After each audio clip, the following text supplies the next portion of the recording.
ಪ್ರಿಯ ನಿರೀಕ್ಷಕರೇ ನಮಸ್ಕಾರ. ಬೀರ್ಬಲ್ನ ವಿಶೇಷ ಕಾರ್ಯಕ್ರಮಕ್ಕೆ ತಮ್ಮೆಲ್ಲರಿಗೂ ಕೂಡ ಆತ್ಮೀಯವಾದ ಸ್ವಾಗತ. ವೀಕ್ಷಕರೇ, ನಮಗೆ ಸಂಬಂಧ ಇಲ್ಲದೆ ಇರೋ ವಿಷಯದಲ್ಲಿ ಯಾವತ್ತೂ ಮೂಗು ತೂರ್ಸೋಕೆ ಹೋಗಬಾರ್ದು. ಗೊತ್ತಿಲ್ಲದೆ ಇರೋ ವಿಷಯದ ಬಗ್ಗೆ ಮಾತನಾಡೋದಕ್ಕೂ ಹೋಗಬಾರ್ದು. ಮಾನ್ಯ ಗೃಹ ಮಂತ್ರಿಗಳಾದ ಪ್ರಿಯಾಂಕ್ ಖರ್ಗೆ ಅವರಿಗೆ ತಮ್ಮದೇ ಊರಿನಲ್ಲಿ ಸರ್ಕಾರಿ ಬಸ್ ಡ್ರೈವರು ಮೊಬೈಲ್ ಟಾರ್ಚ್ ಲೈಟ್ನಲ್ಲಿ ಪ್ರಯಾಣ ಮಾಡ್ತಾ ಇರೋದು ಕಾಣಿಸ್ತಾ ಇಲ್ಲ. ಇಡೀ ರಾಜ್ಯ ಅವರನ್ನ ಪ್ರಶ್ನೆ ಮಾಡ್ತಾ ಇದೆ. ಅದಕ್ಕೆ ಉತ್ತರ ಕೊಡೋದಕ್ಕೆ ಅವರ ಹತ್ರ ಪುರ್ಸೋತಿಲ್ಲ.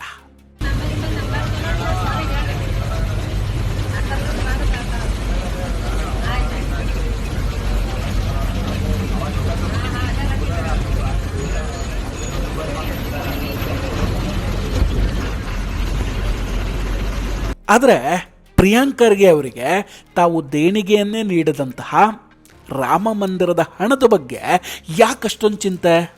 ಈಗ ಇನ್ನೊಂದು ಮಜಾ ಏನಂದರೆ, ರಾಮ ಮಂದಿರದ ದೇಣಿಗೆ ಹಣದ ಕಳ್ಳತನದಲ್ಲಿ ಇಂಡಿ ಮೈತ್ರಿಕೂಟದ ಅಖಿಲೇಶ್ ಯಾದವ್ ತಗಲಾಕೊಳ್ಳುವಂತಹ ಸಾಧ್ಯತೆ ಇದೆ. 900 ಫೋನ್ ಕರೆಯ ವಿಷಯಗಳು ಈಗ ಲೀಕ್ ಆಗಿದೆ. ಮೋದಿಜಿ ಹಾಗೂ ಯೋಗಿಜಿ ಮೇಲೆ ಗೂಬೆ ಕೂರಿಸೋಕೆ ಹೊರಟಿರೋ ಪ್ರಿಯಾಂಕ್ ಖರ್ಗೆಗೆ ಪಾಪ ತುಂಬ ಮುಜುಗರ ಆಗ್ತಾ ಇದೆ. ಏನಿದು ಕಹಾನಿ? ಅಖಿಲೇಶ್ ಯಾದವ್ ಪಾತ್ರ ಏನಿದ್ರಲ್ಲಿ? ಇದೆಲ್ಲದ್ರ ಬಗ್ಗೆ ಡೀಟೇಲ್ ಆಗಿ ಮಾತಾಡ್ತಾ ಹೋಗ್ತೀನಿ. ವಿಡಿಯೋವನ್ನು ಕೊನೆವರೆಗೂ ಮಿಸ್ ಮಾಡದೆ ನೋಡಿ. ಇನ್ನೂ ಕೂಡ ನಮ್ಮ ಬೀರ್ಬಲ್ ಚಾನಲನ್ನು ಸಬ್ಸ್ಕ್ರೈಬ್ ಮಾಡಿಲ್ಲ ಅಂದರೆ ಈ ಕೂಡಲೇ ಸಬ್ಸ್ಕ್ರೈಬ್ ಮಾಡಿ ಹಾಗೂ ಬೆಲ್ ಐಕಾನನ್ನು ಕ್ಲಿಕ್ ಮಾಡಿ. ವೀಕ್ಷಕರೇ, ಇವತ್ತು ನಾವು ದೇಶದ ರಾಜಕಾರಣದಲ್ಲಿ ಮತ್ತು ಸೋಷಿಯಲ್ ಮೀಡಿಯಾದಲ್ಲಿ ಭಾರೀ ಸಂಚಲನ ಮೂಡಿಸ್ತಾ ಇರುವಂತಹ ಒಂದು ಮಹತ್ವದ ವಿಷಯದ ಬಗ್ಗೆ ಚರ್ಚೆಯನ್ನು ಮಾಡ್ತೇವೆ. ಅದು ಅಯೋಧ್ಯೆಯ ಶ್ರೀರಾಮ ಜನ್ಮಭೂಮಿ ಮಂದಿರಕ್ಕೆ ಸಂಬಂಧಿಸಿದಂತಹ ಒಂದು ಗಂಭೀರ ಆರೋಪ ಮತ್ತು ಅದರ ಸುತ್ತ ಹೆಣೆಯಲಾದಂತಹ ಒಂದು ರಾಜಕೀಯ ಪಿತೂರಿಯ ಬಗ್ಗೆ. ರಾಮ ಮಂದಿರದ ನಿರ್ಮಾಣ ಕೋಟ್ಯಂತರ ಸನಾತನಿಗಳ ಆಸೆ ಮತ್ತು ನಂಬಿಕೆಯ ಸಂಕೇತ. ಆದರೆ ಈ ಪವಿತ್ರ ಮಂದಿರದ ಹೆಸರಿಗೆ ಮಸಿ ಬಳಿಯುವಂತಹ ಪ್ರಯತ್ನಗಳು ಈಗ ನಡೀತಾ ಇದೆ. ಈಗ ಈ ವಿವಾದದ ಕೇಂದ್ರ ಬಿಂದುವಾಗಿ ಸಮಾಜವಾದಿ ಪಕ್ಷದ ಮುಖ್ಯಸ್ಥ ಅಖಿಲೇಶ್ ಯಾದವ್ ಅವರಿದ್ದಾರೆ. ಒಂದು ಕಡೆ ರಾಮ ಮಂದಿರದ ದೇಣಿಗೆಯ ಹಣದಲ್ಲಿ ಕಳ್ಳತನ ನಡೆದಿದೆ ಅನ್ನೋ ಆರೋಪ, ಇನ್ನೊಂದು ಕಡೆ ಈ ಕಳ್ಳತನದ ಮಾಸ್ಟರ್ ಮೈಂಡ್ ಅಂತ ಹೇಳಲಾಗ್ತಿರುವಂತಹ ಟಿನ್ನು ಯಾದವ್ ಜೊತೆ ಅಖಿಲೇಶ್ ಯಾದವ್ ಅವರಿಗಿರುವಂತಹ ಸಂಬಂಧ. ನೋಡಿ, ಒಂದು ಇಂಟ್ರೆಸ್ಟಿಂಗ್ ವಿಷಯ ಏನು ಗೊತ್ತಾ? ಜೂನ್ 7ನೇ ತಾರೀಕು ಮೊದಲ ಆ ಒಂದು ಟ್ವೀಟ್ನಿಂದ ಇಡೀ ಕಹಾನಿ ಶುರುವಾಗುತ್ತೆ. ಆ ಟ್ವೀಟ್ ಮಾಡಿದ್ದು ಅಖಿಲೇಶ್ ಯಾದವ್. ಆ ಟ್ವೀಟ್ನಲ್ಲಿ ಅವರು ಶ್ರೀರಾಮ ಜನ್ಮಭೂಮಿ ಮಂದಿರದ ಸಮರ್ಪಣಾ ನಿಧಿಯಲ್ಲಿ ಭಾರೀ ಕಳ್ಳತನ ನಡೆದಿದೆ ಅಂತ ಆರೋಪವನ್ನು ಮಾಡ್ತಾರೆ. ಈ ದೊಡ್ಡ ಪ್ರಶ್ನೆ ಏನು ಗೊತ್ತಾ? ಮಂದಿರದ ಆಡಳಿತ ಮಂಡಳಿ ಈ ಬಗ್ಗೆ ಯಾವುದೇ ಅಧಿಕೃತ ಮಾಹಿತಿಯನ್ನು ಸಾರ್ವಜನಿಕವಾಗಿ ಪ್ರಕಟಿಸಿಯೇ ಇರಲಿಲ್ಲ. ಆದರೆ ಅದಕ್ಕೂ ಮೊದಲೇ ಅಖಿಲೇಶ್ ಯಾದವ್ ಅವರಿಗೆ ಈ ಮಾಹಿತಿ ತಲುಪಿದ್ದು ಹೇಗೆ? ಆ ಸಮಯದಲ್ಲಿ ಮಂದಿರದ ಆಡಳಿತ ಮಂಡಳಿಯು ಅಂತಹ ಯಾವುದೇ ಕಳ್ಳತನ ನಡೆದಿಲ್ಲ ಅಂತ ಸ್ಪಷ್ಟವಾಗಿ ಹೇಳಿತ್ತು. ಕೇವಲ ಆಡಿಟ್ ಪ್ರಕ್ರಿಯೆ ನಡೀತಾ ಇದೆ, ಎಷ್ಟು ದೇಣಿಗೆ ಬಂದಿದೆ ಮತ್ತು ಅದರ ಲೆಕ್ಕಾಚಾರ ಏನು ಅನ್ನೋ ಪರಿಶೀಲನೆಯಲ್ಲಿದೆ ಅಂತ ಹೇಳಿಕೊಂಡಿದ್ರು. ಆದರೆ ಮಂದಿರದ ಮಂಡಳಿಗಿಂತ ಮೊದಲೇ ಅಖಿಲೇಶ್ ಅವರು ಕಳ್ಳತನ ಅನ್ನೋ ಪದವನ್ನು ಬಳಸಿ ಟ್ವೀಟ್ ಮಾಡಿದ್ದು ಎಲ್ರಿಗೂ ಕೂಡ ಆಶ್ಚರ್ಯ ತಂದಿತ್ತು. ನೋಡಿ, ಈ ಟಿನ್ನು ಯಾದವ್ ಈ ಪ್ರಕರಣದ ಮಾಸ್ಟರ್ ಮೈಂಡು. ಕಳೆದ 2 ದಿನಗಳಿಂದ ಸಾಮಾಜಿಕ ಜಾಲತಾಣಗಳಲ್ಲಿ ಒಂದು ವಿಡಿಯೋ ವೈರಲ್ ಆಗ್ತಾ ಇದೆ. ಈ ವಿಡಿಯೋ ಟಿನ್ನು ಯಾದವ್ ಅನ್ನೋ ವ್ಯಕ್ತಿಯ ಬಗ್ಗೆ ಇದೆ. ಈ ಇಡೀ ಕಳ್ಳತನದ ಪ್ರಕರಣದಲ್ಲಿ ಟಿನ್ನು ಯಾದವ್ ಅವರೇ ಮಾಸ್ಟರ್ ಮೈಂಡ್ ಅಂತ ಹೇಳಲಾಗ್ತಾ ಇದೆ. ಇನ್ನೂ ಇಂಟ್ರೆಸ್ಟಿಂಗ್ ಏನಂದರೆ, ಪೊಲೀಸ್ ತನಿಖೆಯ ಸಮಯದಲ್ಲಿ ಈ ಟಿನ್ನು ಯಾದವ್ ಅವರ ಕಾಲ್ ಡೀಟೇಲ್ಸನ್ನು ತೆಗೆದಾಗ ಸಿಕ್ಕಾಪಟ್ಟೆ ಕುತೂಹಲ ಮೂಡಿಸುವಂತಹ ವಿಷಯಗಳು ಹೊರಗೆ ಬಂದವು. ಆ ವಿಡಿಯೋದಲ್ಲಿ ಟಿನ್ನು ಯಾದವ್ ಮತ್ತು ಸಮಾಜವಾದಿ ಪಕ್ಷದ ಮುಖ್ಯಸ್ಥ ಅಖಿಲೇಶ್ ಯಾದವ್ ಅವರ ನಡುವೆ ಕಳೆದ 2 ವರ್ಷಗಳಲ್ಲಿ ಬರೋಬ್ಬರಿ 900 ಬಾರಿ ಮಾತುಕತೆ ನಡೆದಿದೆ ಅಂತ ಹೇಳಲಾಗ್ತಾ ಇದೆ. ವೀಕ್ಷಕರೇ, ಶ್ರೀರಾಮ ಜನ್ಮಭೂಮಿ ಮಂದಿರದ ಉದ್ಘಾಟನೆ ಆದಾಗಿನಿಂದಲೂ ಕೂಡ ಈ ಇಬ್ಬರ ನಡುವೆ ಇಷ್ಟೊಂದು ದೊಡ್ಡ ಮಟ್ಟದಲ್ಲಿ ಸಂಪರ್ಕ ಇದೆ ಅಂದರೆ ಏನೋ ದೊಡ್ಡ ವಿಷಯವೇ ಇದೆ ಅಂತ ಅರ್ಥ. ಅದರಲ್ಲೂ ಇನ್ನೂ ಆಘಾತಕಾರಿ ವಿಷಯ ಏನಂದರೆ, ಮಂದಿರದಲ್ಲಿ ಘಟನೆ ನಡೆದ ದಿನ ಅಖಿಲೇಶ್ ಯಾದವ್ ಮತ್ತು ಟಿನ್ನು ಯಾದವ್ ಅವರ ನಡುವೆ 3 ಬಾರಿ ಸಂಭಾಷಣೆ ನಡೆದಿದೆಯಂತೆ. ಈ ಮಾಹಿತಿ ಸಾರ್ವಜನಿಕ ಆಗ್ತಾ ಇದ್ದಂಗೆ ರಾಜಕೀಯ ರಂಗದಲ್ಲಿ ಕಿಚ್ಚು ಹತ್ಕೊಳ್ಳುತ್ತೆ. ಬಿಜೆಪಿ ರಾಷ್ಟ್ರೀಯ ವಕ್ತಾರರು ಟಿವಿ ಚರ್ಚೆಗಳಲ್ಲಿ ಈ ವಿಷಯವನ್ನು ಪ್ರಸ್ತಾಪಿಸೋದಕ್ಕೆ ಶುರು ಮಾಡಿಕೊಂಡ್ರು. ಆದರೆ ನಿಜವಾದ ಹಂಗಾಮ ಆರಂಭ ಆಗಿದ್ದು ಬಿಜೆಪಿ ಸಂಸದ ನಿಶಿಕಾಂತ್ ದುಬೆ ಅವರ ಎಂಟ್ರಿಯಿಂದ. ಅವರು ಆ ಒಂದು ವಿಡಿಯೋವನ್ನು ರೀಟ್ವೀಟ್ ಮಾಡ್ತಾರೆ.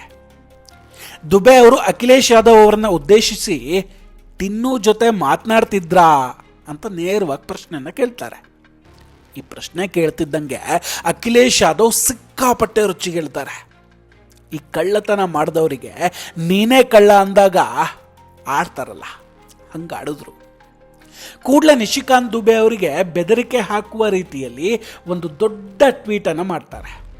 ಹೆಂಗಿತ್ತು ಅಖಿಲೇಶ್ ಯಾದವ್ ಅವರ ಧಮಕಿ ಅಂದರೆ, ಕೇವಲ 10 ನಿಮಿಷದೊಳಗೆ ಈ ಟ್ವೀಟ್ ಡಿಲೀಟ್ ಮಾಡದಿದ್ರೆ ನಿಮ್ಮ ವಿರುದ್ಧ ಸಂಸದೀಯ ಹಕ್ಕುಚ್ಯುತಿ ನೋಟಿಸನ್ನು ನೀಡಲಾಗುತ್ತೆ, ಜೊತೆಗೆ ಕಾನೂನು ಕ್ರಮವನ್ನು ತೆಗೆದುಕೊಳ್ತೀವಿ ಅಂತ ಹೇಳ್ತಾರೆ. ಅಷ್ಟೇ ಅಲ್ಲ, ಈ ಬಗ್ಗೆ ಯಾರೇ ಟ್ವೀಟ್ ಮಾಡಿದ್ರು ಅವ್ರ ಮೇಲೆ ಮೊಕದ್ದಮೆ ಹೂಡೋದಾಗಿ ವಾರ್ನಿಂಗನ್ನು ಕೂಡ ಕೊಡ್ತಾರೆ. ಆಗ ನಿಶಿಕಾಂತ್ ದುಬೆ ಅವರು ಹೆದರ್ಕೊಂಡು ಸುಮ್ಮನೆ ಕೂತಿಲ್ಲ, ಅದನ್ನು ಡಿಲೀಟ್ ಕೂಡ ಮಾಡಲಿಲ್ಲ. ಬದಲಿಗೆ ಅದಕ್ಕ್ಯಾಕೆ 10 ನಿಮಿಷ ಕಾಯಬೇಕು, ಈಗಲೇ ಕ್ರಮ ಕೈಗೊಳ್ಳಿ, ಈಗಲೇ ಮೊಕದ್ದಮೆ ಹೂಡಿ ಅಂತ ಸವಾಲನ್ನು ಹಾಕ್ತಾರೆ. ಪ್ರಜಾಪ್ರಭುತ್ವದಲ್ಲಿ ವಿರೋಧ ಪಕ್ಷವು ಸರ್ಕಾರವನ್ನು ಪ್ರಶ್ನಿಸೋದು ಹಕ್ಕು ಅನ್ನುವ ಇದೇ ವಿಪಕ್ಷ ನಾಯಕರು ಈಗ ತಮಗೆ ಪ್ರಶ್ನೆ ಎದುರಾದಾಗ ಯಾಕಿಷ್ಟು ಸಿಕ್ತಾಗ್ತಾರೋ ಗೊತ್ತೇ ಇಲ್ಲ. ಅಖಿಲೇಶ್ ಯಾದವ್ ಅವರೇ, ಜನ ಕೇಳ್ತಾ ಇರೋದು ಕೇವಲ ಪ್ರಶ್ನೆಗಳನ್ನಷ್ಟೇ. ಟಿನ್ನು ಯಾದವ್ ಜೊತೆ ನಿಮ್ಮ ಸಂಬಂಧ ಏನು? 900 ಬಾರಿ ಫೋನ್ನಲ್ಲಿ ಮಾತಾಡುವಂತಹ ಅನಿವಾರ್ಯತೆ ಏನಿತ್ತು? ಈ ಕಳ್ಳತನ ಪ್ರಕರಣಕ್ಕೂ ನಿಮಗೂ ಏನಾದರೂ ಟ್ರಿಪಲ್ ಕನೆಕ್ಷನ್ ಅಥವಾ ಟ್ರಯಾಂಗಲ್ ಕನೆಕ್ಷನ್ ಇದೆಯಾ? ಈ ಪ್ರಶ್ನೆಗಳಿಗೆ ಉತ್ತರ ನೀಡುವ ಬದಲು ಇಷ್ಟೊಂದು ಆಕ್ರೋಶ, ಇಷ್ಟೊಂದು ಕಳವಳ ಯಾಕಾಗಿ? ವಿಚಿತ್ರ ನೋಡಿ, ಆರಂಭದಲ್ಲಿ ಅಖಿಲೇಶ್ ಯಾದವ್ ಅವರು ಈ ಪ್ರಕರಣದಲ್ಲಿ FIR ದಾಖಲು ಮಾಡಬೇಕು ಅಂತ ತುಂಬ ಒತ್ತಾಯವನ್ನು ಮಾಡ್ತಾರೆ.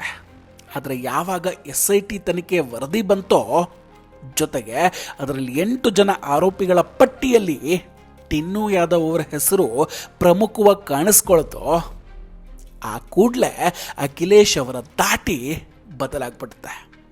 ತನ್ನವರ ಹೆಸರು ಹೊರಬರ್ತಿದ್ದಂಗೆ ಅಖಿಲೇಶ್ ಅವರು FIR ಮಾಡಬೇಡಿ, CCTV ದೃಶ್ಯಗಳನ್ನು ತೆಗೆದುಹಾಕಿ, ಜೊತೆಗೆ ಯಾರು ಹಣ ಕದ್ದಿದಾರೋ ಅವ್ರ ಮಂದಿರಕ್ಕೆ ಹೋಗಿ ಆ ಹಣವನ್ನು ಮರಳಿ ನೀಡಲಿ ಸಾಕು ಅಂತ ವಿಚಿತ್ರವಾಗಿ ಹೇಳಿಕೆಯನ್ನು ಕೊಡ್ತಾರೆ. ಅಯೋಧ್ಯೆಯ ಶ್ರೀರಾಮ ಮಂದಿರದ ವಿರುದ್ಧ ಇಂತಹ ದೊಡ್ಡ ಪಿತೂರಿ ಮಾಡಿದ ಮಹಾಪಾಪಿಗಳ ಮೇಲೆ ಕ್ರಮ ಕೈಗೊಳ್ಳೋದಕ್ಕೆ ಅಖಿಲೇಶ್ ಅವರಿಗೆ ಯಾಕಿಷ್ಟು ಭಯ? ಕಳ್ಳರ ಮೇಲೆ FIR ದಾಖಲಾದರೆ ಇವ್ರಿಗೆ ಯಾಕೆ ಅಸಮಾಧಾನ? ಇದರಲ್ಲಿ ಯಾವುದೋ ಒಂದು ಗಾಢವಾದ ಸಂಬಂಧ, ಕನೆಕ್ಷನ್ ಅಡಗಿದೆ ಅನ್ನೋದು ಸ್ಪಷ್ಟವಾಗಿ ಎದ್ದು ಕಾಣ್ತಾ ಇದೆ. ಇದೆಲ್ಲ ನೋಡ್ತಾ ಇದ್ರೆ ಶ್ರೀರಾಮ ಜನ್ಮಭೂಮಿ ಮಂದಿರದ ಹೆಸರಿಗೆ ಕಳಂಕ ತರೋದಕ್ಕೆ ಕಳೆದ 2.5 ವರ್ಷಗಳಿಂದ ಒಂದು ಮಾಸ್ಟರ್ ಪ್ಲಾನ್ ಸಿದ್ಧ ಮಾಡಲಾಗಿದೆಯಾ ಅನ್ನೋ ಸಂಶಯ ಕೂಡ ಇದೆ. ಮಜಾ ಏನಂದ್ರೆ, ಅಖಿಲೇಶ್ ಯಾದವ್ ನಿಶಿಕಾಂತ್ ದುಬೆಗೆ 10 ನಿಮಿಷದ ಗಡುವು ನೀಡಿದ್ರು. ಆದರೆ ಈಗ 24 ಗಂಟೆ ಕಳೆದ್ರೂ ಕೂಡ ಅಖಿಲೇಶ್ ಅವರು ಯಾವುದೇ ಕಾನೂನು ಕ್ರಮವನ್ನು ಕೈಗೊಂಡೇ ಇಲ್ಲ. ಅಂದರೆ ಏನೋ ನಡೆದಿದೆ ಅಂತಲೇ ಅರ್ಥ ಅಲ್ವೇ? ಆದರೆ ಈ ಪ್ರಿಯಾಂಕರ್ಗೆ ಕಪಿಲ್ ಸಿಬಲ್ ಅಂತವರು ಯಾಕೀಗ ಅಖಿಲೇಶ್ ಯಾದವ್ ಅವ್ರನ್ನ ಪ್ರಶ್ನೆ ಮಾಡ್ತಿಲ್ಲ? ಯಾಕೆ ಅವರನ್ನು ಏನು ಕೇಳ್ತಾ ಇಲ್ಲ? ಕೇವಲ ಮೋದಿಜಿ RSS ವಿರುದ್ಧ ಅಷ್ಟೇ ಮಾತಾಡೋದಕ್ಕೆ ಸೀಮಿತವ ಇವರ ಹೇಳಿಕೆಗಳು? ವೀಕ್ಷಕರೇ, ಅಖಿಲೇಶ್ ಯಾದವ್ ಮತ್ತು ಟಿನ್ನು ಯಾದವ್ ಅವರ ಸಂಬಂಧದ ಬಗ್ಗೆ ನಿಮ್ಮ ಅಭಿಪ್ರಾಯ ಏನು? 900 ಬಾರಿ ಕರೆ ಮಾಡಿರುವಂತಹ ವಿಷಯದ ಬಗ್ಗೆ ನೀವೇನು ಹೇಳ್ತೀರಾ? ಕಮೆಂಟ್ ಬಾಕ್ಸ್ನಲ್ಲಿ ಕಮೆಂಟ್ ಮಾಡಿ ತಿಳಿಸಿ. ವಿಡಿಯೋ ಇಷ್ಟ ಆಗಿದ್ರೆ ಲೈಕ್ ಮಾಡಿ ಹಾಗೂ ಶೇರ್ ಮಾಡಿ. ಇನ್ನೂ ಕೂಡ ನಮ್ಮ ಬೀರ್ಬಲ್ ಚಾನಲನ್ನು ಸಬ್ಸ್ಕ್ರೈಬ್ ಮಾಡಿಲ್ಲ ಅಂದರೆ ಈ ಕೂಡಲೇ ಸಬ್ಸ್ಕ್ರೈಬ್ ಮಾಡಿ ಹಾಗೂ ಬೆಲ್ ಐಕಾನನ್ನು ಕ್ಲಿಕ್ ಮಾಡಿ. ನಮಸ್ಕಾರ, ಟೇಕ್ ಕೇರ್ ಆ್ಯಂಡ್ ಬಾಯ್. ಮತ್ತೆ ಭೇಟಿಯಾಗೋಣ. ಜೈ ಹಿಂದ್.